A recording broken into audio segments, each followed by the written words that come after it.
अच्छा, अभी देखो हमारे पास बेसिकली क्या है, कुछ हमने जो रूल्स हैं वो आज हमने सीखे, ठीक है। तो सबसे पहला रूल हमारे पास क्या है कि one of my friend is going to school. तो आपने हमेशा ये याद रखना है कि वन ऑफ के बाद पोजेसिव एडजेक्टिव आता है, और पोजेसिव एडजेक्टिव के बाद जो नाउन होता है वो हमेशा प्लूरल होता है, ठीक है।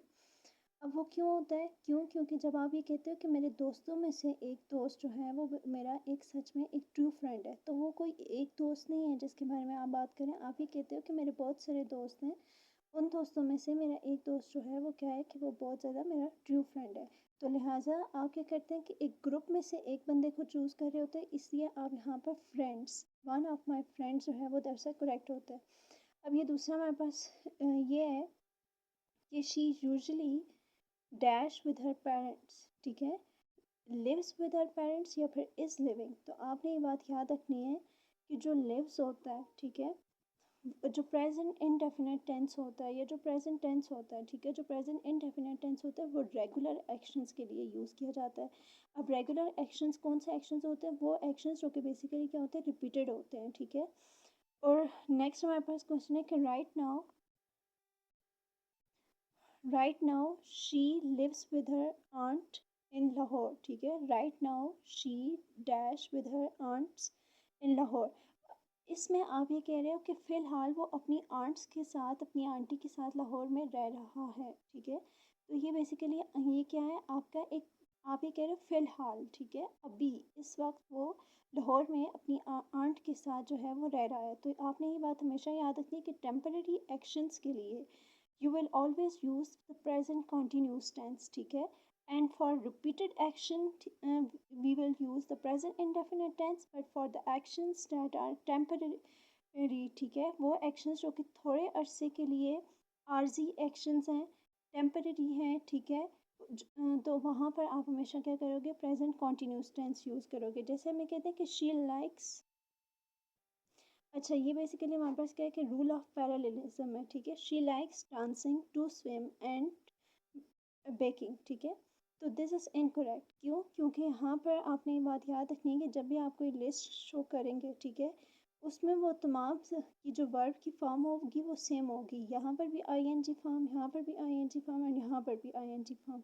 फिर उसके बाद आपने याद रखना कि जो हैविंग होता है, ठीक है, ये हमेशा हमेशा किसी एक्शन को शो करने के लिए यूज़ किया जाता है, ठीक है। It works like a verb in continuous form, ठीक है। जो हैविंग होता है वो इस चीज़ को ये शो करता है कि एक वर्ब है, और वो वर्ब जो है वो बेसिकली क्या है कि कॉन्टीन्यूस फॉर्म है। जैसे हमें कहते हैं कि I am having a lunch, ठीक है, तो इसका मतलब है कि I am doing the action of eating, ठीक है, मैं कर रहा हूँ, ठीक है, जिसमें कर रहा हूँ। दूसरा है I am having a sister.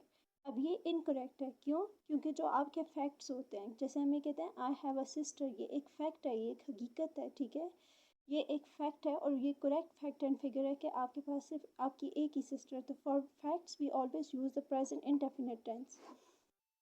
दूसरा है they are having discussion about the exam, ठीक है। So this is basically a correct sentence for the, we can take it as a present continuous tense, like they are their discussion is ongoing, ठीक है।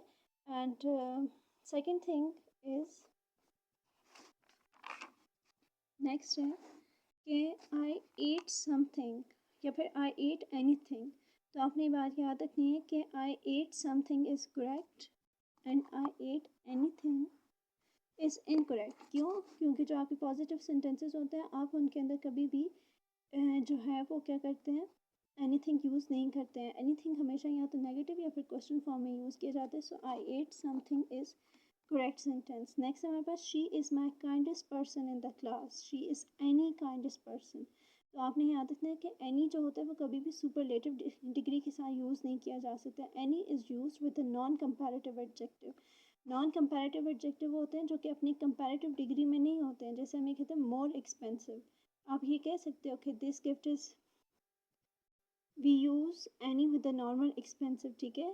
This gift is, फिर उसके बाद ये example है कि जैसे हमें कहते हैं कि small, do you have any, do you want more expensive shoes, ठीक है, या फिर do you want any more expensive shoes, do you want, तो एनी मोर एक्सपेंसिव शूज़ जो है वो इनकरेक्ट है, क्यों, because I have told you that before that we can never use any with comparative adjective, more expensive क्या है, एक comparative form है, तो एनी हमेशा नॉन कंपैरेटिव एडजेक्टिव के साथ यूज़ किया जाता है।